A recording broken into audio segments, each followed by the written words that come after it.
Welcome to the latest addition to the Compliance Podcast Network, the podcast 10 for 10, which brings you the week's top 10 compliance stories curated together in one podcast each week.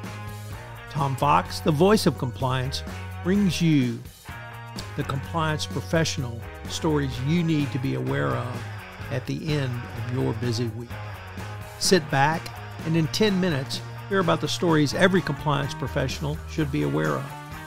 Every Saturday, 10 for 10 highlights the most important news, insights, and analysis for the compliance professional, all curated by the voice of compliance, Tom Fox. Get your weekly filling of compliance stories with 10 for 10. Hosted by Tom Fox. 10 for 10 is a production of the Compliance Podcast Network. Stories from the week ending November 4, 2023. And we begin with the stunning guilty verdict of Sam Bankman-Fried. As reported in the Wall Street Journal, he was convicted of all counts of stealing billions of dollars from customers in what prosecutors called one of the biggest financial frauds in America. What was perhaps the most stunning in the jury deliberations was their lack of deliberations. 4 hours for 7 counts of fraud. The trial was just stunning with incredible testimony from former lover, former colleagues, and Sam Bankman-Fried himself in one of the most disastrous cross-examinations I have seen in recent time. Just terrible. And it really bodes poorly for Donald Trump if he ever has to get on the witness stand in a civil or criminal trial. So I'm not sure this ends the crypto debate, but it certainly puts a big stake in the heart of crypto. Next up, also from the Wall Street Journal, it looks like Costco has been accused of selling products that were created or built or manufactured with forced labor. Lawmakers have asked the popular retailer why products allegedly linked to human rights violations in China are on their shelves. It is interesting that this request came from the U.S. Congress, which really I find very interesting that Congress has finally taken an interest in things forced labor, human trafficking, modern slavery, anti-corruption, perhaps even anti-money laundering. So Costco may suffer in the court of public opinion as well. Next up from Reuters, the FDIC is probing former First Republic officers and directors for potential misconduct by executives, raising the possibility of stiff penalties for the failed bank's former bosses. The FDIC confirmed a D&O probe was in place, but the investigation they gave no further information. But there's also probing potential misconduct in the collapses of Silicon Valley Bank, SVB, and Signature Bank in New York. So the FDIC is finally taking a little bit closer look at some of these executives.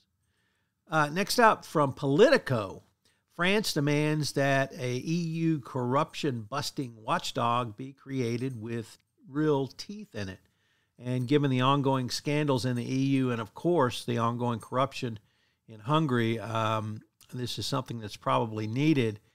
Remember, in the EU, you have to have 100% approval to get something done or passed or implemented of this nature, and I can't imagine Hungary would ever allow this, so I'm not quite sure where that will go, but certainly a good sign that France wants to build on what they have started in their own anti-corruption legislation and prosecutions, and maybe move forward in this fight against international bribery and corruption.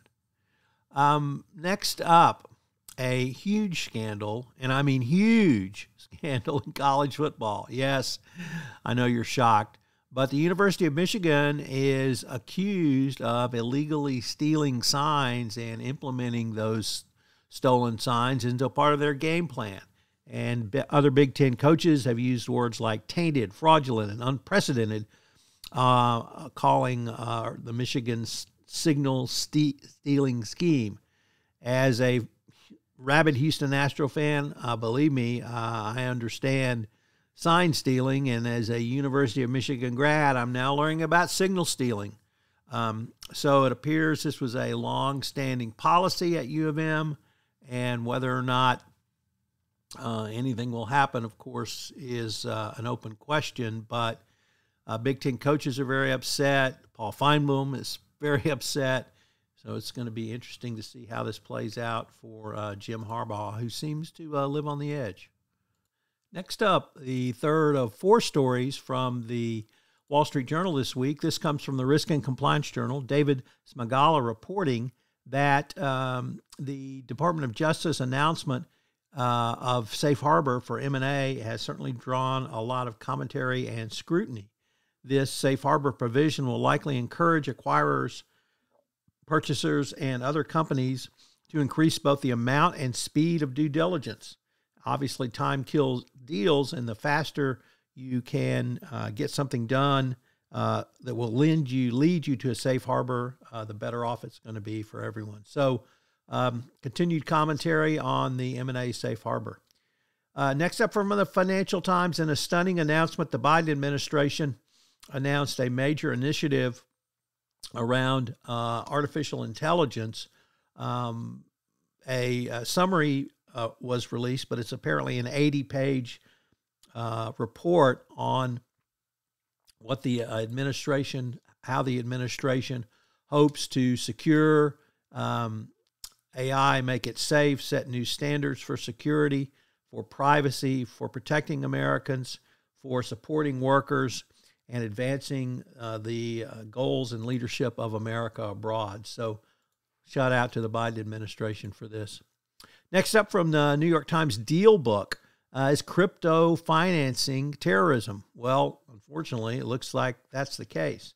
And many commentators and enforcement officials have shown that crypto is used for nefarious criminal purposes. Well, now it turns out that it may well be financing terrorism, and the U.S. announced that it would go after firms that failed to stop terrorist group from moving money. So this followed a letter from Elizabeth Warren and dozens of members of Congress calling for the Biden administration to crack down on the use of cryptocurrency by terrorists. And it cited a report that Hamas and the Islamic Jihad had both raised over $100 million in crypto recently, and that the war in Gaza may be driving this rise. So crypto continues to get a black eye after black eye after black eye. Obviously, the Sam Bankman-Fried conviction was a huge black eye, but if they're financing terrorism, it doesn't get much worse than that. And our final story comes to us also from the Wall Street Journal, the fourth of four stories, that Abercrombie & Fitch was sued over the former CEO's alleged sexual abuse of male models. If you've been following this story, you know this has some really bad facts, and it looks like the former CEO and his lover were grooming male models for sex parties and sex trafficking. They used Abercrombie & Fitch facilities across the globe to engage in their activities, and they actually may have flown them on company jets. If those allegations are correct, Abercrombie & Fitch is in a world of trouble, and the lawsuits and regulatory actions against them, as well as the reputational hit they're going to take, will, of course, be huge. So we'll continue to follow these stories. Thanks so much for listening to this episode. I wanted to wish you a very happy weekend, and remember, fall back. Much for listening to this episode of 10 for 10. As I mentioned in a prior episode, this is the one request I've received most often from podcast listeners of the Daily Compliance News to put together a summary at week's end so that every compliance professional can catch up on the news quite quickly. So I hope you will subscribe, rate, and review this new podcast addition to the Compliance Podcast Network family, 10 for 10. If you've got an idea for a podcast, I'd love to hear from you. I start many shows based upon ideas from listeners. So give me a shout. You can reach me at tfox@tfoxlaw.com. 10 for 10 is a proud member of the Compliance Podcast Network.